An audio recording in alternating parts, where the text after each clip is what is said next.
শুধুমাত্র গালাগালি কইরা ২৭,০০০ সাবস্ক্রাইবার পাইছে। মানে এরকম ফানি ঘটনা আপনারা শুনছেন কিনা জানি না। তাও একটা সত্যি ঘটনা বলি, আমার এলাকার এক বড় ভাই, তার ওয়াইফের সাথে তার একটা ঝামেলা হয়েছিল, সম্ভবত পরকীয় সমস্যা, এবং এর ফলে তার ওয়াইফের সাথে তার ডিভোর্স হয়ে যায়। তো সে প্রতিদিন কি করতো, তার ওয়াইফে নিয়ে গালাগালি করতো, প্লাস তার যে কুকর্মগুলা পরকীয়া করছে এগুলা নিয়ে সে ভিডিও বানাইতো, এবং প্রতিদিন একটা নির্দিষ্ট টাইমে সম্ভবত সন্ধ্যার পরে সে এই ভিডিওগুলো ছাড়তো।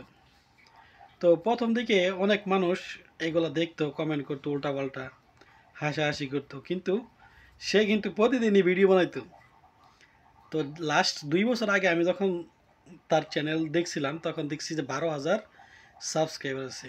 তো আজকে দেখি যে চ্যানেলটা কি আছে নাকি এখনও। আজকে দেখি এই চ্যানেলে 27,000 সাবস্ক্রাইবার আছে, এবং কোনো কোনো ভিডিও আছে আপনার 4.5 লাখ, 3.5 লাখ, মানে সবগুলা ভিডিও এই পরিমাণে ভিউ হয়েছে, আপনি ভাবা যায়।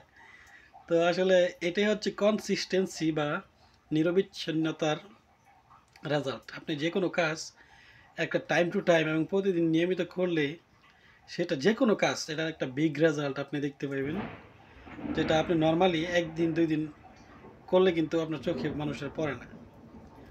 তো ওনার চ্যানেলটা আমি মেনশন করতেছি না, কারণ এটা সিকিউরিটি পারপসে উনি হয়তো মাইন্ডও করতে পারেন, এই জন্য আমি বলি নাই কিছু। তো ধন্যবাদ সবাইকে। যারা আমার চ্যানেল দেখেন তাদেরকে রিকোয়েস্ট করব সাবস্ক্রাইব করবেন, লাইক করবেন, কমেন্ট করবেন। ধন্যবাদ।